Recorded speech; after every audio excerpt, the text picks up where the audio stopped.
sensacional, Fê, incrível. Acho que é uma finalização desse primeiro ponto maravilhosa. O segundo ponto que a gente trouxe aqui enquanto nós conversávamos é o seguinte, galera. Escolha um cliente que você entende por dentro, não por pesquisa. Achei muito forte isso. Explica o que você quer dizer essa história de escolher um cliente e, além disso, né, o que é entender por dentro. Olha, eu vejo que, da minha experiência, o que eu tiro de sabedoria dessa frase que o Rei acabou de falar é o seguinte: não adianta eu querer cavar uma grande oportunidade no mercado para ser milionária. Tipo, as IAs estão por aí, deixa eu tentar entender como eu posso achar um buraco, um erro, um furo, uma dor e vender para aquele tipo de pessoa. Eu não gosto de fazer as coisas assim porque fica artificial demais para mim. Então eu me beneficiei do contraponto, que é: o negócio aconteceu comigo, eu sou meu avatar transformado, eu passei pela transformação, eu vivi um relacionamento péssimo com o meu pai e com a minha mãe, e não tenho vergonha de falar isso, porque muita gente vive isso, morre de vergonha de falar que não é melhor amiga do pai, que não é melhor amiga da mãe. Eu infernizava a vida deles e eles também a minha, indiretamente, sem querer, entendeu? Sim. Agora a gente vive uma harmonia maravilhosa, que o Renato deve até estranhar, porque ele lembra, 4 horas eu e minha mãe, era 1 hora ia sair uma briga, e ele ficava assim, que ele não gosta de briga, ele detesta conflito. E eu ia lá pro conflito com a minha mãe, a gente começava a berrar uma na cara da outra, era uma loucura. Eu lembro desse menino pititinho, um dia sentado na cozinha: gente, para de gritar, para de brigar, pelo amor de Deus. Então, assim, não só as minhas relações amorosas eram muito intempestivas, como também as minhas relações familiares, né? E o certo seria até eu inverter essa ordem. Primeiro, a gente aprende a viver relações saudáveis na família, ou não, e depois a gente começa isso a refletir na nossa vida amorosa. Segundo o Jeffrey Young, existe a química esquemática. A gente repete as mesmas coisas que aconteceram na nossa dinâmica familiar, na nossa vida amorosa, nos nossos relacionamentos. Então, quando eu descobri isso através de pesquisas da neurociência e conhecendo o meu mestre, que foi um life coach, o Jader Maia, que eu tenho que citar ele, porque ele foi uma das bases do meu programa, ele me mostrou que eu tinha uma dor muito grande e que tinha resolução, que não era mais no autoconhecimento, que era realmente na neurociência.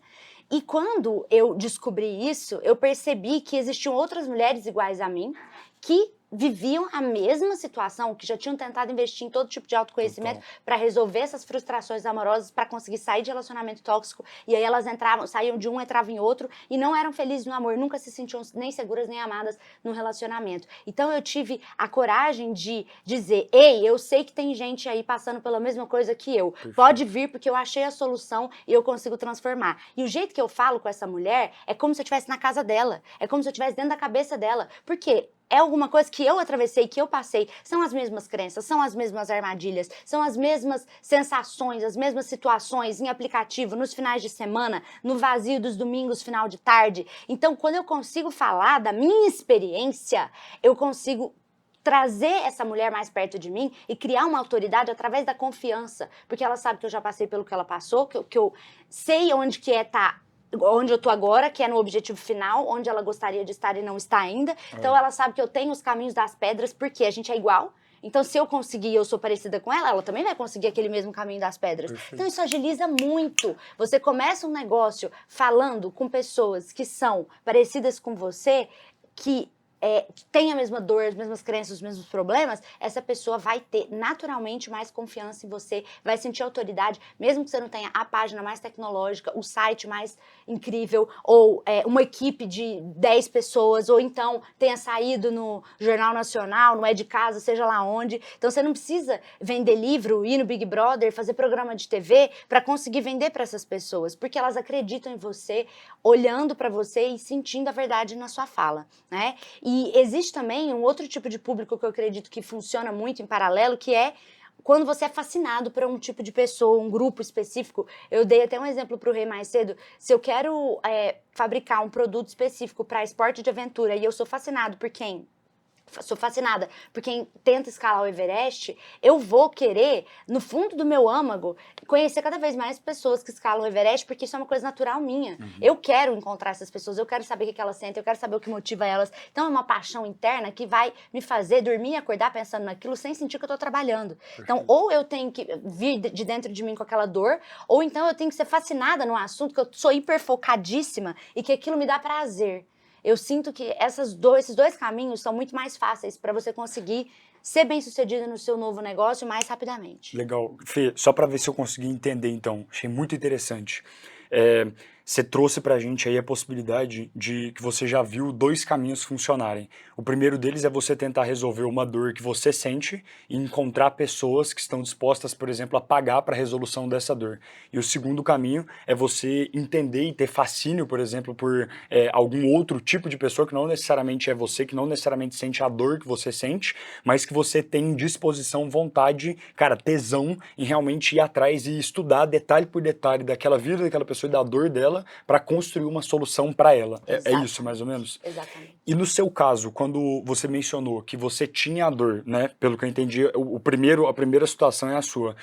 Quando que você primeiro tentou resolver a dor para você, para depois resolver para os outros, ou foi meio que paralelo? Como foi o processo assim? Foi quando eu encontrei esse meu mentor, que era um life coach, que tinha a base toda da neurociência, ele me apresentou essa possibilidade da neurociência, mais para várias áreas da vida, só que como minha questão primordial era relacionamentos, ficou um processo mais de relacionamentos mesmo. E aí, quando eu finalizei o processo com ele, eu encontrei meu amor recíproco e sustentável em 10 semanas, que é a minha esposa hoje, Fernanda, tem o mesmo nome que eu, e eu sinto que foi uma grande descoberta para mim, porque eu entendi que não importava eu trocar de pessoas, não era sobre gênero, não era sobre a quantidade de pessoas, não era sobre a capacidade que eu tinha de aprender, de quebrar a cabeça no relacionamento e no próximo dar certo. Percebi que tudo isso era papo furado, que o problema era eu precisava resetar as minhas trilhas neurais. Por isso a neurociência me ajudou. Não é sobre eu falar sobre o problema como eu fazia na terapia, tanto convencional quanto holística, ou usar ferramentas para aliviar a minha dor. E sim, eu hackear minha mente, eu reflorestar o meu modelo de amor neural, usando novas trilhas neurais para eu poder me conectar com pessoas diferentes. Porque as pessoas que existiam na minha cabeça para se relacionar eram todas parecidas. Ou eu rejeitava elas porque elas não eram suficientes para mim, ou elas me rejeitavam de várias formas diferentes, ou traindo, ou despriorizando, ou me enganando, ou não fazendo questão nenhuma, ou sumindo do nada. Então eu comecei a entender que existia uma maneira de eu hackear isso na minha mente, que foi o que eu tinha feito quando eu encontrei a Fê e comecei um amor recíproco. E aí eu falei pra ele, eu não quero mais ser CLT, eu revendo óleos essenciais, tô fazendo esse processo com você, funcionou comigo, é tudo o que eu precisava. Então isso que eu falei, uma coisa vai levando a outra e no final eu juntei todos os pontos, a minha dor, a minha vontade de dar certo num trabalho que eu conseguisse me sustentar financeiramente para eu sair do CLT.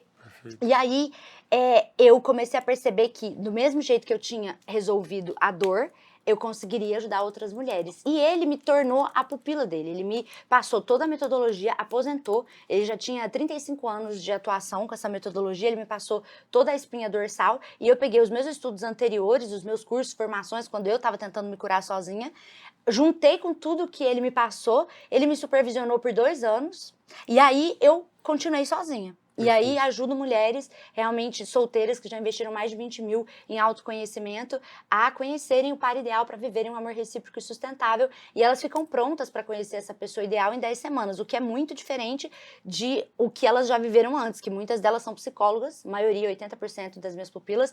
Ou seja, se o autoconhecimento e as terapias realmente trouxessem a pessoa certa para sua vida e te habilitassem para viver um amor recíproco, eu não teria tanto desse público, né, desses profissionais do autoconhecimento vindo me buscar. E eu mesma já tinha investido muito também, então eu achei um atalho. Isso é um ponto bem interessante também. O empreendedorismo, eu sinto que quando você acha um negócio que você consegue dar um atalho em termos de sofrimento e tempo, diminui o sofrimento que a pessoa tem para conquistar aquele objetivo e diminui o tempo de desgaste, isso é, uau, um diamante. Porque a pessoa fala, eu posso conquistar aquilo que eu tentei há anos, que eu estou gastando energia e dinheiro de uma forma mais rápida, mais fácil, com menos dor. Então, eu vou confiar mais também para tentar, testar como uma última cartada. E esse público urgente é muito bom para a gente conseguir fazer a venda mais rápida. Verdade. Porque o problema é urgente. A dor tá latente, Exatamente. Né? Então, é uma outra sacada. Se você quer começar já dando certo e indo rápido, essa flecha tem que ser certeira e numa dor urgente. Legal isso, hein? Então é interessante, acho muito legal ficar sempre atento sobre quais dores, até geracionais, ou de pessoas ao seu redor, ou de pessoas que você tem acesso, o que as pessoas estão sentindo de forma mais latente. Porque realmente, ó, você entrega retorno sobre investimento, porque a pessoa consegue economizar dinheiro, você entrega um baita de um retorno falando sobre investimento que é importantíssimo, que é tempo também, velocidade, e no final das contas é uma pessoa que está com uma dor latente, forte, e, cara, melhor estratégia de vendas, além do rapport que você mencionou, que tem esse termozinho que é a empatia que você cria com aquela pessoa, é você, cara, primeiro cutucar na ferida dela pra ela lembrar de fato na dor dela, e aí depois você vem e fala assim, ó, tá aqui a solução. Quando isso acontece isso, cara, você tem o script de venda feito aqui, né? Porque a mulher, ou no meu caso, na maioria são mulheres, né? Mas a pessoa vai tomar uma atitude de querer te comprar você, não só quando a dor tá urgente, mas também quando você indigna aquela pessoa. A indignação termina em ação, não é à toa, porque ela te gera uma vontade de fazer alguma coisa. Sim. Então, Legal. esse cutucar na dor não é simplesmente para fazer a pessoa sofrer, né? Como gatilhos de marketing Perfeito. às vezes ensinam. É sim você dar poder na mão da pessoa, dizendo, olha, tá nas suas mãos. O que você vai fazer? Vai continuar sofrendo ou vai tentar um caminho diferente? Muito bom. E às vezes você, olhando para dores que você vive, vai facilitar, né? Não só pessoas ao seu redor, mas também, de novo, voltando para outra dica, olhar para dores que você sente no seu âmago e que de preferência você já tenha conseguido resolver de alguma forma e que você já tenha um know-how de qual seria o atalho para você contar para uma amiga ou para um amigo para eles também resolverem aquilo. Né? Essa seria uma boa ideia também de começo. Muito interessante, Fê. Sensacional. Ponto 3 que a gente trouxe aqui enquanto nós estávamos conversando aqui no